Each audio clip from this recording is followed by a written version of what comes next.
I'm on social, but no one knows that I exist, or I'm not really getting any hits on social, but they're just going about it all wrong. I got a tip for business owners and entrepreneurs, or just small business owners in general, when it comes to your social media. And that is like, I'm finding a lot of what people are doing is just trying to post without really kind of thinking about the reason why they just want to check this box off. And I know you've heard it before. You got to post, you got to be consistent, you got to stay relevant. And that's true. But what about like really kind of just thinking about your posts and the reason why you're actually posting? And here's what I'm saying.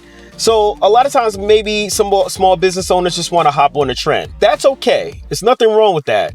But you're hopping on a trend, but the trend has nothing to do with what your business is, nor do you even change the trend or the music, or if it's dancing or pointing to your business itself. And I'm just finding like a lot of times what's happening, they're just doing it just to check the box, just to say that they posted on Monday, Wednesday, and Friday. And all the posts are falling short because it's really not relevant to whatever it is that they're in the business of doing. Now, one thing I would say is that you do want to post because you do want to let people know you're in the business to do business. Like you're still in the business to do business. And that's another thing where people complain about, I'm on social, but no one knows that I exist, or I'm not really getting any hits on social, but they're just going about it all wrong. So let me back up and let me explain a couple of things that you could do, just 3 tips that you could do just to make sure that you're maximizing whatever it is that you're posting on the social. So the leads that you could possibly get on social, actually, they're going to make sense. So number 1 is, yes, if you hopping on a trend, just make sure that you're not just looking at the trend in your industry, but look at the trend in other industries. See what other people are doing and try to alter it in a way that fits your line of business. So for instance, if you're a plumber and there's a trend where it's music that's playing, a certain song that's playing, and the individual is pointing to little things as far as their pop-up text to pop up on the screen. Now, of course, you're not going to make something like where you're not in the element of where you're working. You're not going to make it, let's say if you're a plumber and you're not working on a water heater, or you're in the bathroom, whatever the case may be, whatever you're doing, you're not just going to do it outside in the middle of the street and where it's trees in the background, but you're a plumber and you're wearing a plumber's uniform. You want to do it in the element to what you're in the business of doing. And it could just be like 3 things or 4 things, depending on how many text screens pop up. Like 4 things that everyone should know when they're doing general maintenance on, or checking for general maintenance in their sinks or their plumbing, or looking at your water heater. And it could be like 1, you want to make sure this is not rusted. 2, this. 3, this. And 4 could possibly be a call to action. But if you're doing it a couple of times, just don't do the call to action just yet. So that's kind of like how I would look at it when it comes to trends. Just see how it applies to your business. Like say I'm a photographer and videographer. I help small businesses. I'm really not going to jump on a trend, going skiing down some slopes and then trying to,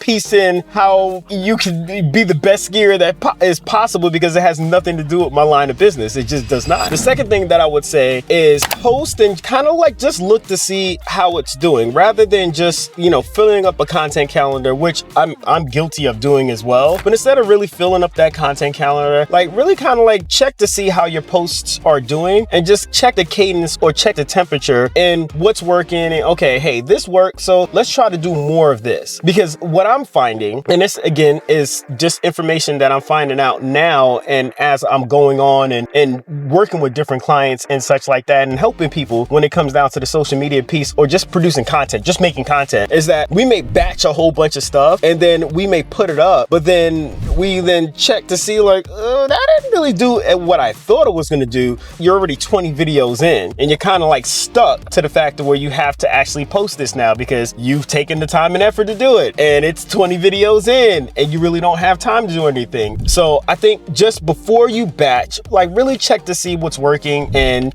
try to just hone in on the things that are working rather than doing a whole bunch of different things like splattering stuff against the wall. Now, when you're starting off, yes, that's going to make sense because you don't know what it is that's going to stick, what your audience likes, or heck, what you like to do. You have no clue yet. So you do have to do different things to kind of like make it work for you, just you being the individual that's making the content. And now that brings me to my third and final point.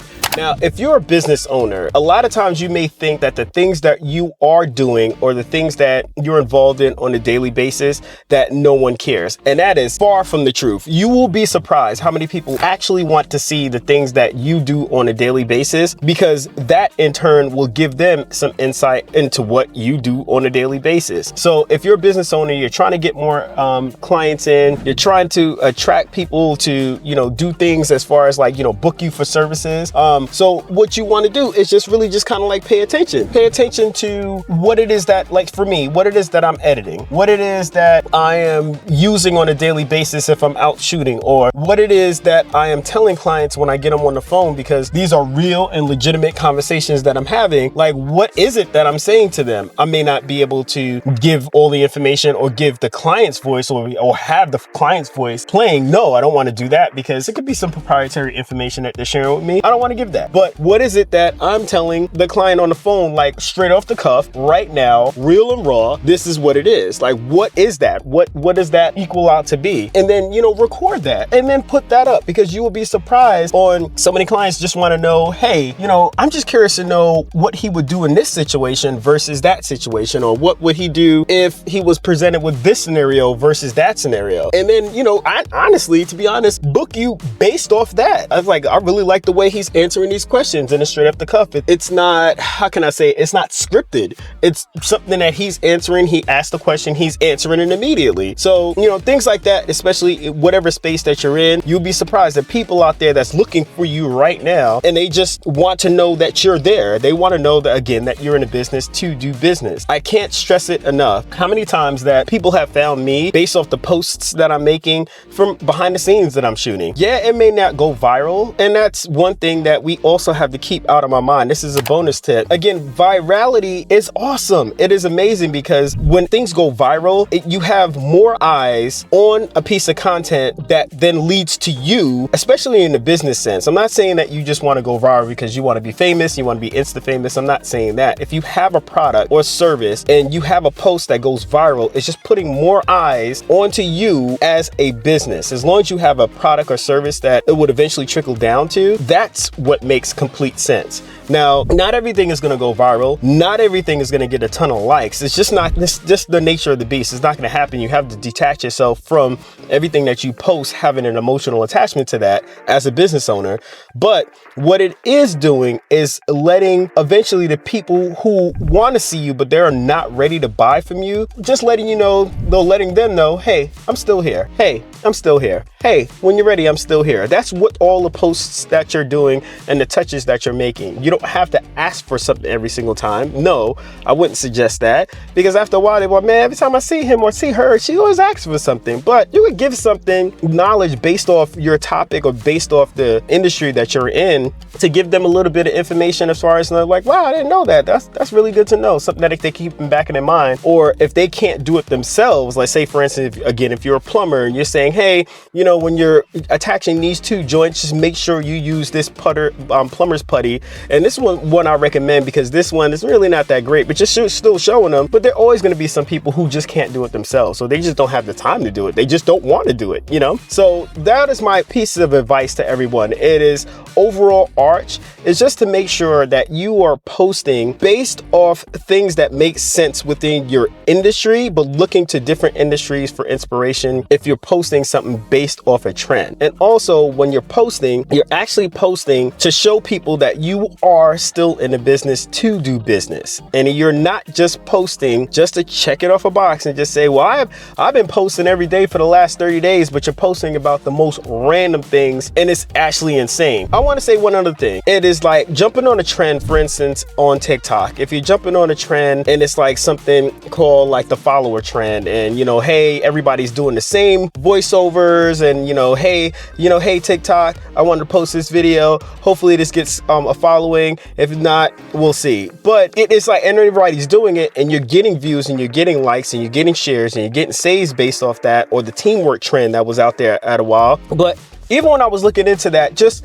hypothetically looking into it, it was a lot of people who had nothing attached to it. And again, I understand if you're not in a business, if you're working a 9-to-5, you have no inspiration, no desire to do anything else but work the 9-to-5, you don't have a product or service attached to your social media profiles, or you just doing it because you want to be Insta famous, I'm not talking to you. I'm talking to business owners that have an actual product or service attached to the social posts that they're making out there. For instance, if it's weddings or if it's, coaching or whatever it is, and you're hopping on that trend, you're hopping on the trend to get the views, but then you have to have something attached on the back end to when people are coming in, they then enter your ecosystem, or they then enter or take a look at your website or say, oh, that's good to know. I like the way she did this voiceover, but it's good to know that she's a realtor. Let me follow her because she's a realtor and we're looking for a house maybe next year. So you kind of see where a lot of people are doing things and getting a ton of views and likes, but there's nothing that it's going to lead to. So just be careful when you're in that boat, especially as a business owner. Just make sure there's something tied in, website, email, anything. You don't have to have a drip funnel as of yet. That's later on, but just something that's tied in so they could then say, oh, he's a photographer. You know what? I know somebody that's getting married. Let me look a little bit more into his profile because he's not only based off this trend. Let me see what else he has going on. That's how it should work. I know this was a rant. I just really want to hop on there and start saying this. I'm actually at a wedding right now. This is the last wedding of the year. I'm really excited about it because after this, we are heading on vacation, but hopefully this helps, and hopefully you could send this to someone who you believe that's probably struggling right now in their line of business, just trying to figure out, what should I shoot? What do I need to grab my phone and do, or what do I need to talk about for my business so people know I'm in the business to do business? Make sure you like and subscribe to this, and make sure you hit that notification bell so you're just notified whenever I drop videos just like this. So again, I thank you guys for your time. I'm going to shut this car off, get unloaded, and head in here and knock this out the park until later on tonight. Again, my name is Jay with J.August Media. I am an entrepreneur here in the Atlanta area and owner of J.August Media. We believe that everybody has the right to showcase their work by, again, showcasing your work. It is letting people know that you're in the business to do business. Until next time.